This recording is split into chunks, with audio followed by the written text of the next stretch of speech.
parti. Voilà, donc nous allons voir maintenant la découpe du carré d'agneau.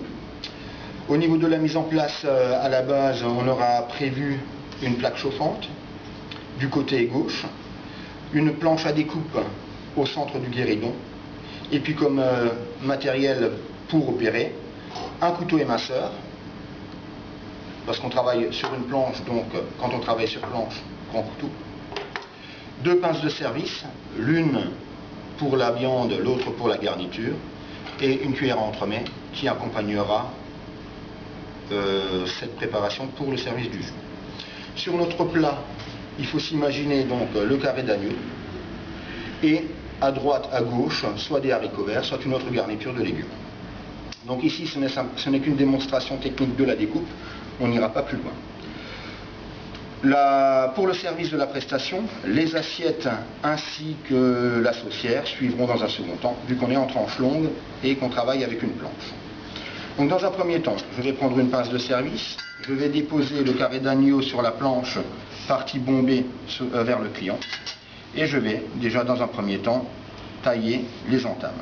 Donc tout finement, juste une petite entame, histoire d'enlever la partie croustillante une fois à droite, ainsi qu'à gauche. Et puis je replace mon carré d'agneau, partie bombée vers le client. Je plante ma fourchette légèrement dans le carré et je vais tailler uniquement des côtes, comme ceci. Première, deuxième, troisième,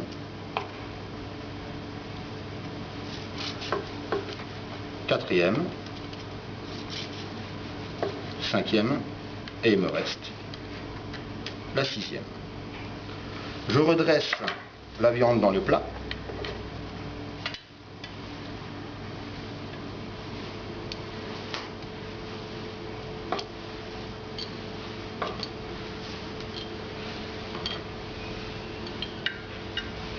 Avant d'aller chercher, donc de débarrasser ma planche et d'aller chercher les assiettes.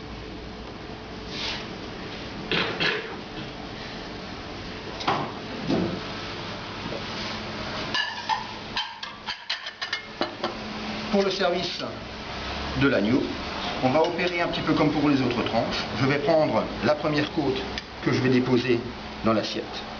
Je prends la troisième que je dépose comme ceci. Et la cinquième que je prends en buisson comme cela.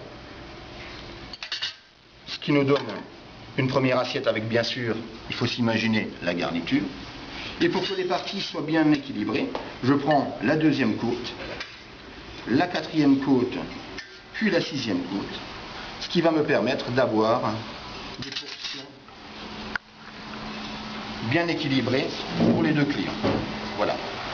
Bien sûr, normalement je prends un litho parce que les assiettes sont censées être chaudes, mais comme dit, là nous sommes uniquement sur une préparation technique. Voilà. Bon appétit madame, bon appétit monsieur. Merci.